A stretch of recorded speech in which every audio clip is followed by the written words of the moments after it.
Hello and welcome to Helldivers.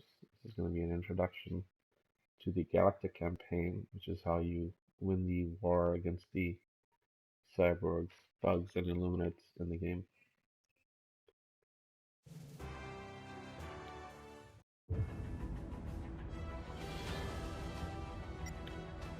In order to participate in the Galactic Campaign, you have to play online, which means when you click on play, it should say logging in. If you're not online and it doesn't connect online, then you're not contributing to the Galactic Campaign.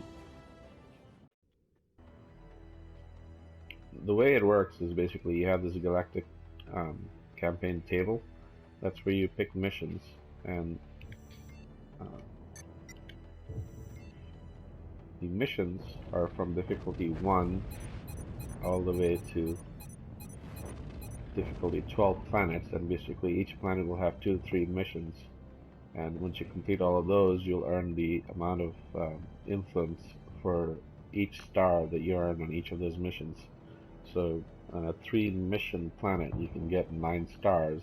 On a hell dive, those 9 stars are worth 36 influence. On a dive in the park, I think those 6 stars would be worth 2 influence. Maybe less, I'm not sure. I haven't played this in a while. We'll find out after this video. So these master fights that are under the level 7 planet, they are worth 150 influence and they push the regions the fastest. But in order to play them, you have to first earn up to 50 influence doing one of these other planets. And then you come on here, spend your 50, do the master fight, get a ton of influence, get a ton of XP, and then you continue doing more planets. Every now and then there's a defend event that triggers, and those show up above this level 7 planet. And it's going to be a blue city planet, and that's where you need to go to contribute to the defend events. If you don't participate in the defend events, and you keep playing these other planets, then you're still going to get pushed back in the war. The only influence that counts towards the defense is the ones that you contribute to the defend objective, to the defend event. You get about 2.5 hours during the event to contribute enough influence in the defend event to basically win it. If you don't, then it kind of keeps cascading back towards Super Earth. Super Earth is that thing in the middle of it. If the regions get pushed back all the way to Super Earth, Super Earth ends up under attack. It's a blue planet, city maps. You have basically 48 hours to fend off the attack. If you're not successful, then you lose the war, and then the war starts over. If you're successful, then you just push them back out. Similarly, the objective is basically to push regions all the way to the enemy homeworlds. And if you make it to their homeworld, you basically get 48 hours to knock them out. If you knock them out, they're out of the game for the remainder of the war. So it's generally not a good idea to knock them out too early. Hello, Villier. Affirmative. So that's a friend that just joined me. So multiplayer is where you go. You have this public list. You can see a bunch of missions in there. There's a filter where you can choose what kind of missions you see.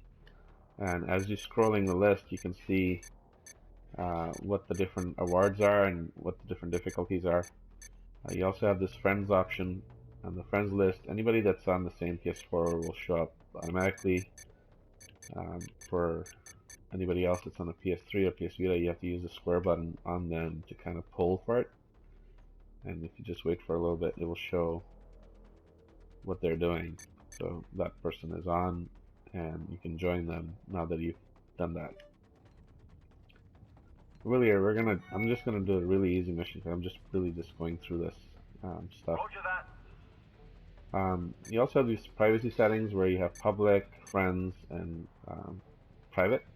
And on public, anybody can join you. On friends, only your friends from your PSN list can join you. And on private, nobody can join you. I'm going to leave it on public.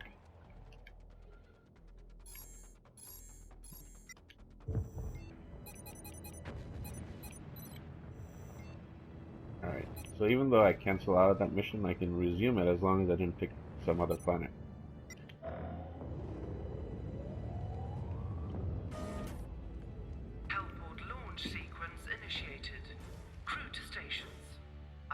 This is the loadout screen. This is where, well, this is a map screen. You can basically, the host can put down the cursor wherever they want on the map. Generally a good idea to stay off objectives so that you avoid scouts.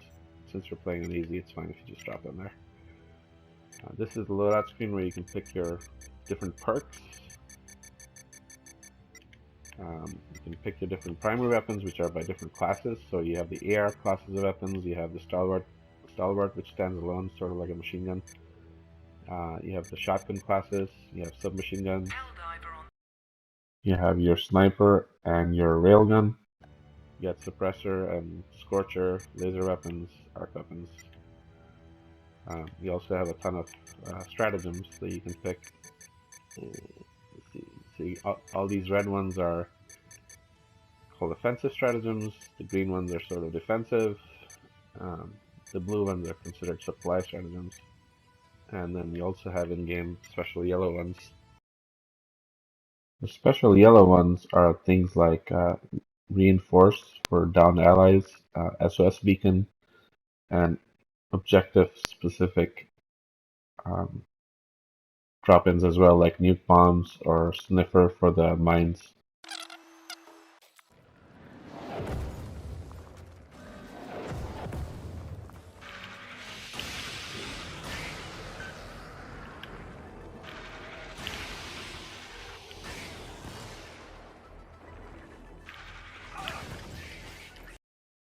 The mission on each planet you land on is to complete these objectives.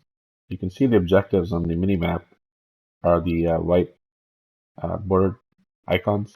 You can also see them in the little display on the top right. This mission only has a capture area, and then you can extract.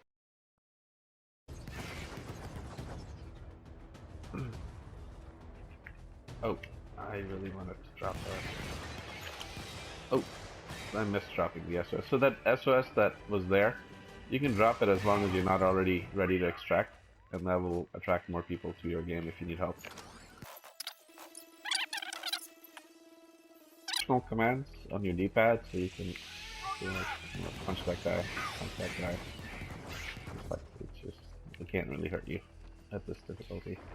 Actually, in any difficulty, those bugs really can't hurt you. Unless you're already down, then they swarm you. See, using the L trigger is how you dial in different things that you have in your loadout. You can just call it down. Doing so, these beacons that you see, that basically attract scouts, so be mindful of that. Activating the extraction also has a beacon, so that attracts scouts. When scouts alarm is when you get the tougher enemies. On the easiest difficulty, which we're doing right now, it doesn't really matter. The direction pads, left is wait, right is move, and then you have that up for Roger and down for negative.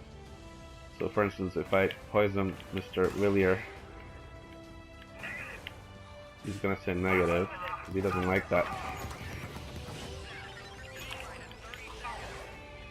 I was hoping to save him, but I didn't save him. But that's basically somebody saying negative, you're doing something they don't like. Like if I'm stretching the screen and saying move, like some people do, they'll say no. Or maybe they'll say wait because, oh, I gotta pick up this thing, so hold on. You can communicate without the waste necessarily.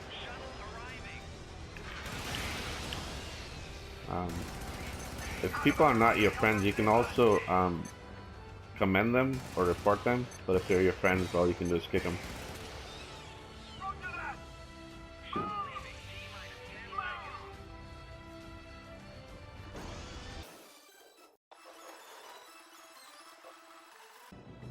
So that time that I killed Willier counted as an accidental.